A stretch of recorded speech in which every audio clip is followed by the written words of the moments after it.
Nagsimula na mga kabisnes si mamunga yung ampalaya natin.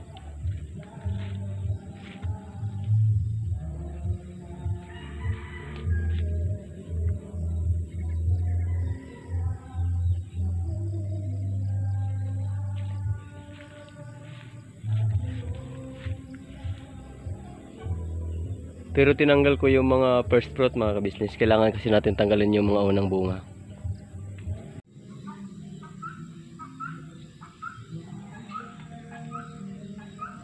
May bulaklak na yung mga sitaw natin mga kabisnes.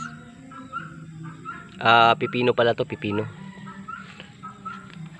Actually may bunga na to mga kabisnes eh. Pero tinanggal ko lang mga first fruit kasi kailangan natin tanggalin mga kabisnes.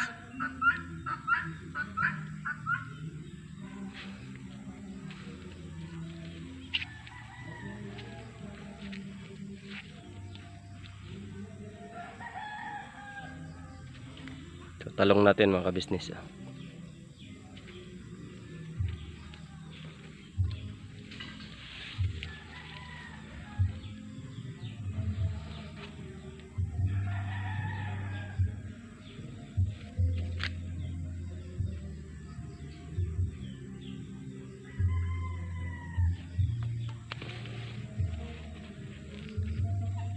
Kunti lang to mga kabisnes.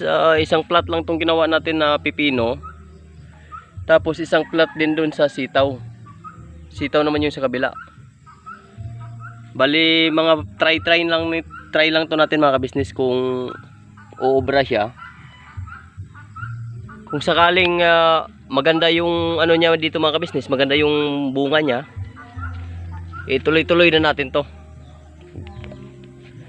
Hanap tayo ng area na pagtatanimin natin ng maramihan.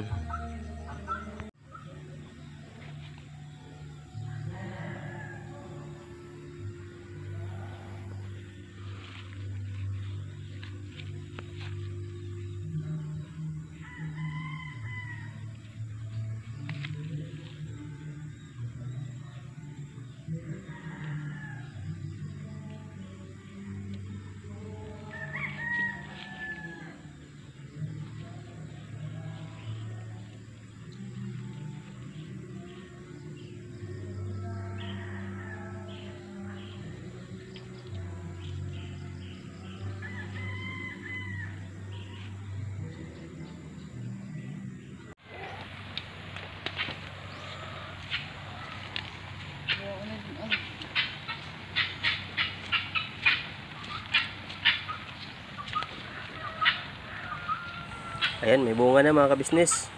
Maliliit pa nga lang.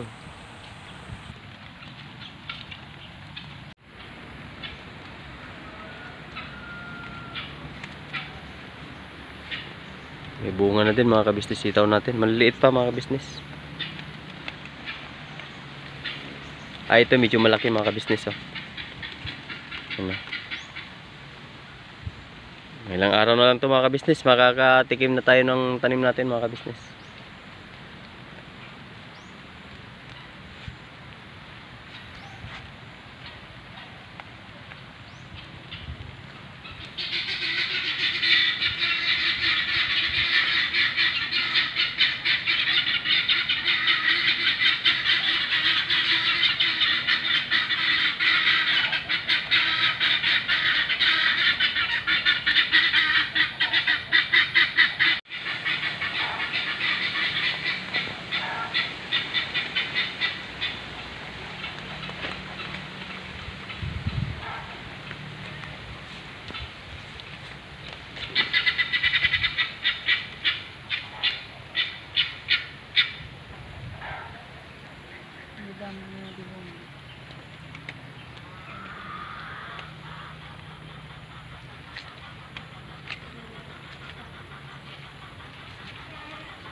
Mag-harvest tayo mga kabisnes ng ampalaya at saka pipino mga kabisnes. Ito yung ampalaya mga kabisnes. Ito yung pinakaunang bunga na pinalusot natin mga kabisnes. Ayan siya. Malaki na mga kabisnes. Pero isa lang to. Isa lang to yung malaki mga ka-business, yung iba maliliit na. Ayan oh, maliliit na yung iba mga ka-business. Ito yung pinakauna na pinalusot natin. So, pitasin natin mga ka-business.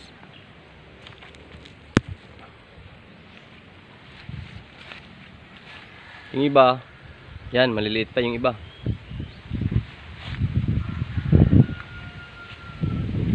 So, marami ng bunga mga ka-business oh. Yan. Ito. Marami, yung iba maliliit pa mga ka-business. So, ito lang muna yung pitas natin ngayon kasi gustong-gusto kumain ni misis ng palaya. Tapos, mayroon tayong pipino dito mga ka-business, dalawa. Yan mga ka-business oh. Dami ng bunga mga ka-business, maliliit pa nga lang.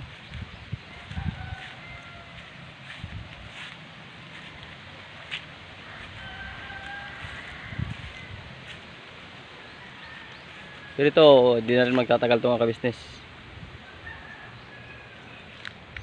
Sitaw natin.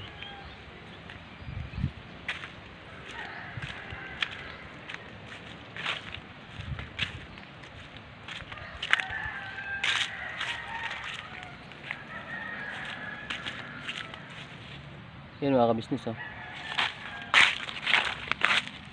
Ito maliit pa. Ito mga ka-business.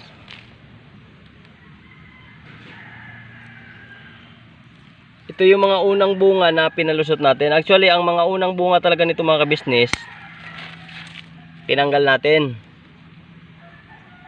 So, itong mga in-harvest natin mga ka-business, mga pangatlong bunga nila to.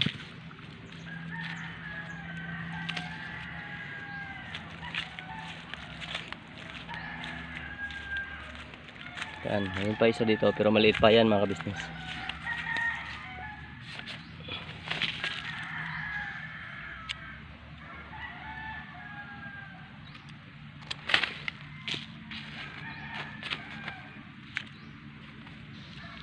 So ayan.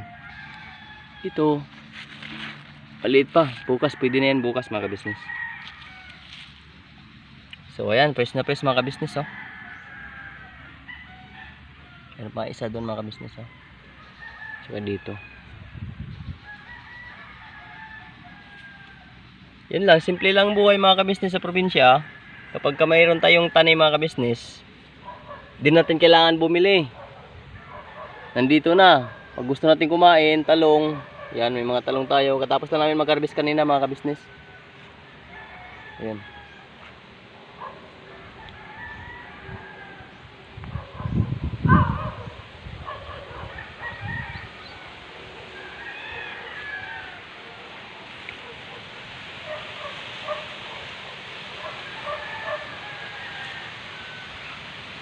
Kapag gusto natin kumain mga ka-business ng kulay, available lang. Available lang dito lang sa paligid natin. Pagka mayroon tayong tanim kailangan lang magsipag-sipag sa probinsya kasi hindi po pwedeng mag tamad-tamad dito mga ka-business dahil pagka nagtamad-tamad tayo, wala. Lahat bibilhin. Samantalang kung magtanim tayo,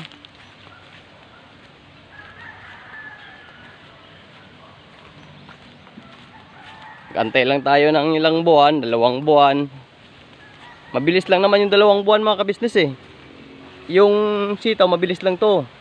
Sitaw, pipino, mabilis lang to kasi 40 days lang to harvest na mga ka-business.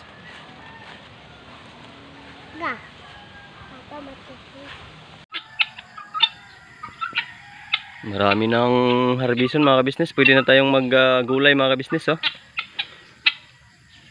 Malaki na. Actually, nag-harvest na kami mga ka-business eh. Yan o.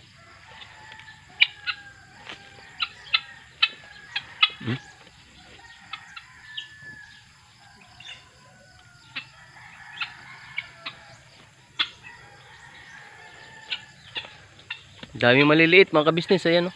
Dami maliliit. Ito oh. Ang ganda ng tubo oh. Ito pa mga ka-business oh. Taba.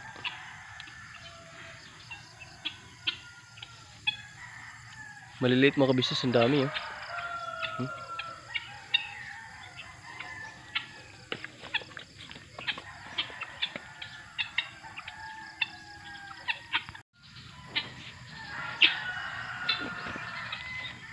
Dami ng harbisin mga kabisnes. Oh, halos lahat may mga bunga mga kabisnes oh. Ang lalaki oh. So mag-harvest tayo mga kabisnes.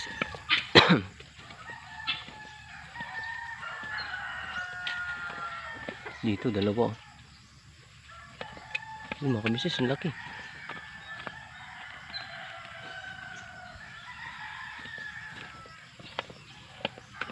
Yun pa.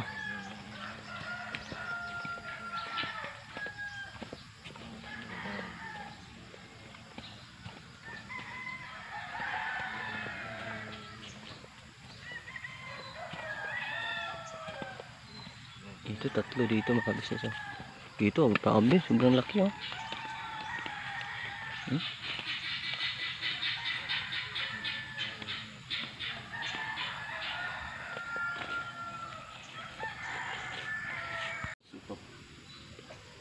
Mag-harvest tayo mga kabisnes ng pipino. Actually, nag-harvest na ako eh. Punutin, kunti lang yung tanim natin mga kabisnes kasi unang try lang to mga kabisnes eh. Pero dahil okay naman mga kabisnes, ibig sabihin pwede na tayong magtanim mga kabisnes ng malakihan. Bali isang plot lang yung sinubukan natin.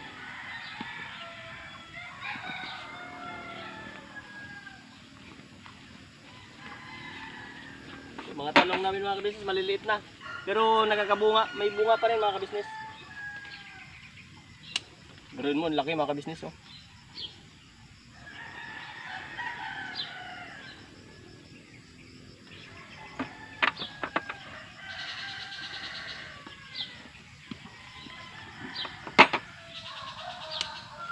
Simple lang mga kabisnes, buhay sa probinsya, ganito lang.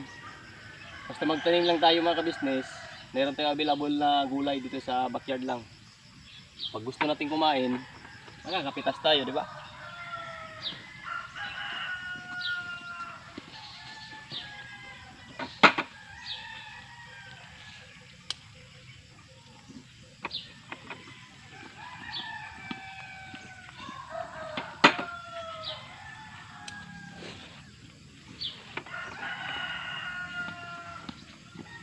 Bali, itong pipino pala mga kabisnes, ang bili natin to isang pack lang, maliit.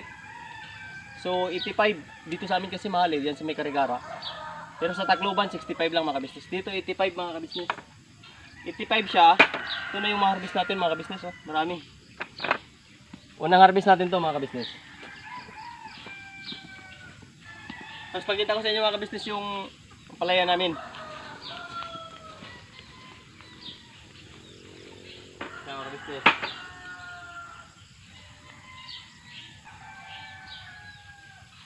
Kita ko sa inyo yung palaya namin mga bisnis oh. Meron na rin. Pwede na tayong kumain ng palaya mga bisnis. Malaki na rin. Pero konti pa lang yung bunga. Ilan-ilan pa lang. Bilang pa lang yung malalaki. Pero yung maliliit marami mga kabisnes. Ito. Dami maliliit. Yung malalaki bilang pa lang. So mag-harvest na tayo mga kabisnes para mayroon tayong ulam.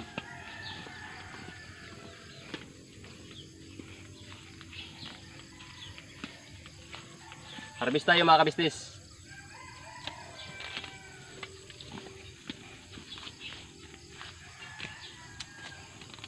So yun o mga kabisnes, lalaki oh. Ito yung unang harvest natin dito mga kabisnes. Ito maliit pa.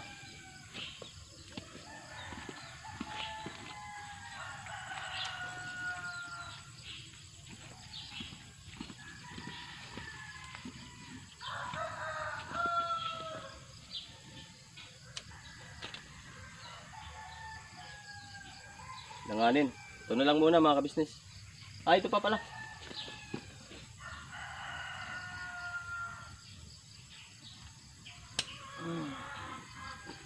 So naka-5 harvest tayo ngayon. Naka-5 piraso tayo mga kabisnes. Siguro naman sawa na kami nito.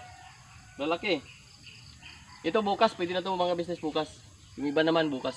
Huwag natin ubusin, baka wala tayo kainin bukas mga kabisnes.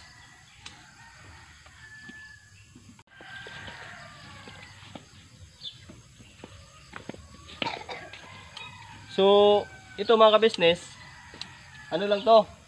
Dalawang sachet lang binili natin. Sa isang sachet kasi mga ka-business, ang laman 10.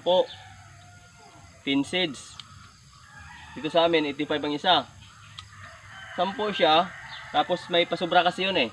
Bali 13 bawat isang pakete, 13 seeds. Ngayon sa 13 seeds na yon, ang nabuhay lang 20. Mortality yung mga business. Kaya sakto lang dito, 10 yung papunta doon, 10 naman yung papunta dito.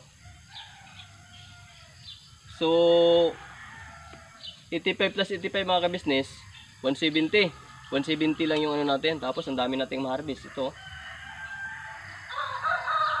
Matagal to kasi to siya mga ka-business eh. Kapag maganda yung alaga mo, magkaka-harvest ka dito dapat mga 15 to 21 harvest mga ka-business. Kapag marunong ka talaga mag-laga. May bigay mo lahat ng kailangan ng halaman kasi kailangan din nila ng kumain eh. Kung hindi natin may papakain sa kanila yung pagkain na kailangan nila, hindi natin may bigay, wala yun mga business. Baka 2 harvest lang tayo, wala na. Pero ito mga ka-business, kagaya lang din dun sa pipino at saka sitaw namin mga ka-business. Ito siya, lang to, pagsubok lang to. Kung baka try lang to mga ka-business. Tingnan mo, kawayan nga lang ginawa ko mga ka-business oh. Kawayan lang.